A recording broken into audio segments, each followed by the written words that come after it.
मैं तुम्हें कहानी सुनाती हूँ। एक लड़की थी मीना। उसके माता पिता नहीं थे। वह नदी किनारे एक गांव में अपनी बूढ़ी दादी के साथ रहा करती थी। बूढ़ी दादी सुबह सब्जियां उगाकर उन्हें बेचकर घर का खर्च निकालती थी और शाम को एक चरखे से रुई काटकर उनका धागा बनाकर बेचा करती थी। एक बार की बात है, बूढ़ी दादी बीमार हो जाती है। तब मीना उनकी सेवा करती है और अगले दिन चरखा और रुई लेकर झोपड़ी के बाहर बैठ जाती है ताकि वह धागा बना सके। हवा का एक तेज झोंका आता है और रुई उड़ने लगती है। मीना उसके पीछे दौड़ती है, लेकिन हवा बहुत तेज होती है और कुछ ही देर में सारी रुई हवा की वजह से आंखों से ओझल हो जाती है। मीना थक कर और दुखी होकर एक पत्थर पर बैठ जाती है और रोने लगती है। तभी वहाँ एक तेज रोशनी होती है और एक हथेली जितनी छोटी लाल परी वहाँ प्रकट होती है और मीना से पूछती है कि मीना, क्या हुआ? तुम क्यों रो रही हो? मीना परी को देखकर आश्चर्यचकित हो जाती है और बोलती है, अरे, आप मेरा नाम कैसे जानती हैं? परी कहती है, मैं सब जानती हूँ। जो बच्चे दिल के सच्चे, दयालु और हिम्मती होते हैं, परियां उनकी हमेशा मदद करती हैं। अब रोना बंद करो और घर जाओ। मीना कहती है, नहीं, मैं अपनी रुई लिए बिना घर नहीं जाऊंगी।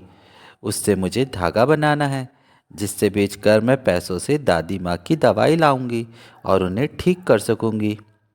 परी कहती है, लेकिन वो रुई तो उड़कर अब चंदा मामा के घर चली गई है। वह तो बहुत दूर बादलों के पार है। मीना कहती है, तो मैं चंदा मामा के घर जाऊंगी और अपनी रुई लेकर वापस आऊंगी। क्या आप मेरी इसमें मदद करेंगी? परी कहती है, ठीक है, तुम छोटी हो लेकिन इरादों की पक्की हो। तुम्हें यहाँ से जंगलों के बीच से होकर पहाड़ की चोटी तक पहुँचना है। वहाँ पहुँचने पर बादल राजा तुम्हें चंदा मामा के घर पहुँचा देंगे। इस सफ़र में तुम्हारी मदद ये जादुई छड़ी करेगी, लेकिन इसका इस्तेमाल तुम सिर्फ 3 बार और वो भी दूसरों की मदद के लिए कर सकोगी। उसके बाद ये छड़ी वापस मेरे पास आ जाएगी।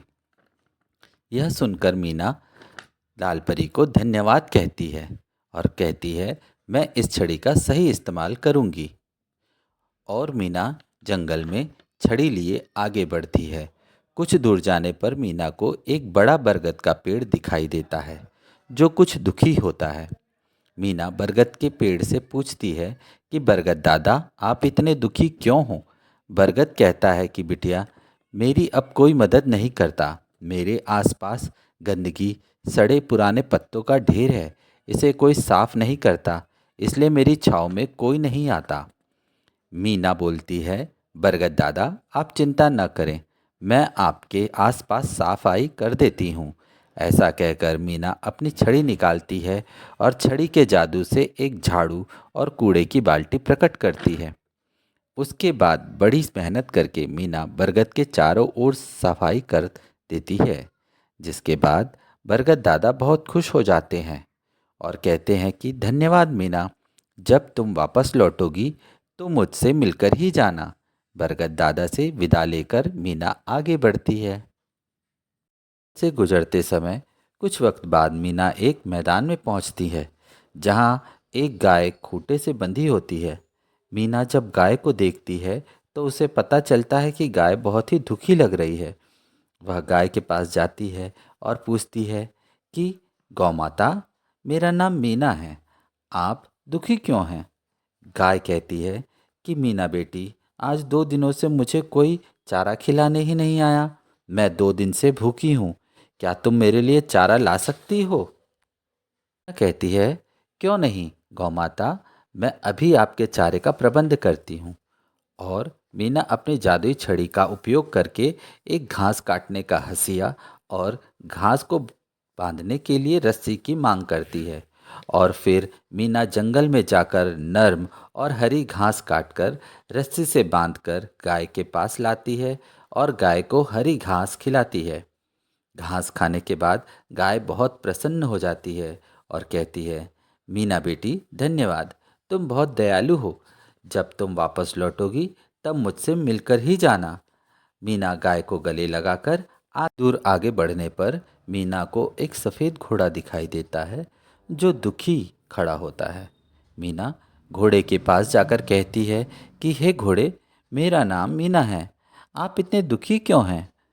घोड़ा कहता है कि मीना, मैं बहुत प्यासा हूँ, मेरा मालिक मुझे यहाँ बांधकर चला गया है और अभी तक नहीं आया, और लगता है मेरी प्यास से ही जान निकल जाएगी।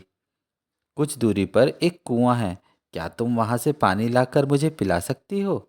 मीना कहती है क्यों नहीं, और मीना कुएं की दिशा में जाती है। कुएं के पास जाने पर वह अपनी जादुई छड़ से एक बाल्टी और रस्सी प्रकट करती है और कुएं से पानी निकालकर अपने सिर पर रखकर घोड़े के पास पहुंचती है।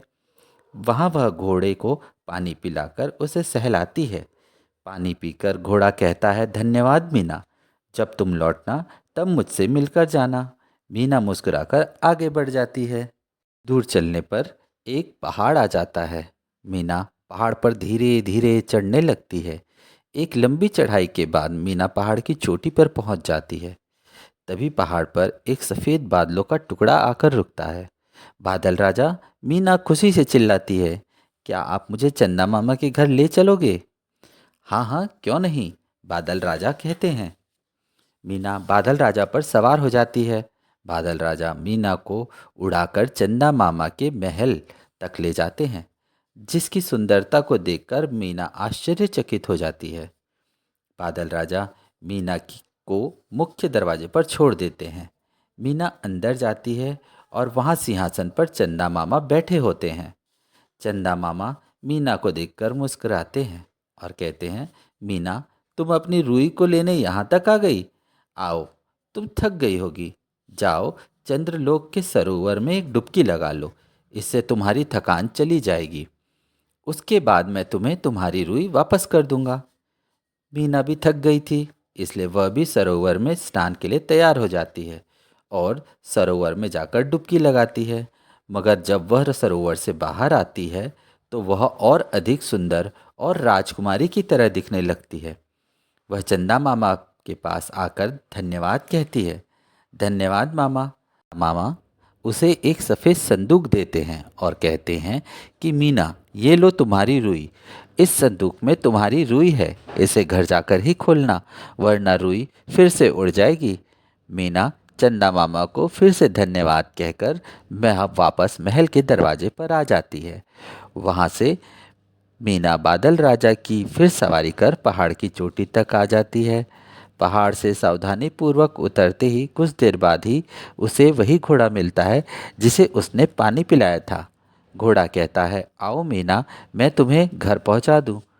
और मीना घोड़े पर अपना संदूक बांधकर बैठ जाती है। घोड़ा जंगलों से सरपट दौड़ते हुए गाय के पास पहुंच जाता है और मीना गाय के पास पहुंच जाती है। यह देख गाय को बहुत खुशी होती है और वह मीना को एक जादुई दूध की बोतल देती है और कहती है कि ये जादुई दूध है, इसे पीने के बाद सारी बीमारियां खत्म हो जाती हैं, तुम इसे अपने दादी को पिला देना, वह फिर से स्वस्थ हो जाएगी। गाय से दूध की बोतल लेकर वह घोड़े पे सवार होकर अपने घर की ओर चल पड़ती है। जंगल के अंत में अब उसे बरगद दादा मिलते हैं, जो मीना को देखकर बहुत खुश होते हैं और कहते हैं, मीना बेटी, मेरी जड़ों के नीचे एक छोटी संदूक है, इसमें तुम्हारे लिए तोहफा है जिसे तुम जैसे सच्चे, ईमानदार, दयालु और बहादुर लोगों के लिए ही मैंने संभाल कर रखा था। और मीना वह संदूक भी लेकर घोड़े पर बैठकर घर पहुंच जाती है। जादुई दूध लेकर वह सीधे अपनी दादी उन्हें जादुई दूध पीने के लिए देती है। कुछ पलों में दादी एकदम ठीक हो जाती है और मीना को गले लगाती है। मीना अपनी सारी कहानी दादी को सुनाती है। मीना जब दादी के साथ संदूक खोलती है तो आश्चर्यचकित हो जाती है। चंदा मामा वाला संदूक सोने के सिक्कों से भरा था और बरगद दादा में बहुमूल्य हीरा मीना को उपहार में मिला था। कुछ ही दिनों में मीना और दादी एक बड़े सुंदर घर में खुशी से रहने लगते हैं, पर मीना अपनी हिम्मत और दयालुपन नहीं भूलती। तो हमारी स्टोरी मीना का जादुई सफ़र अच्छा लगा हो तो चैनल को लाइक, सब्सक्राइब एंड शेयर करें। Thank you.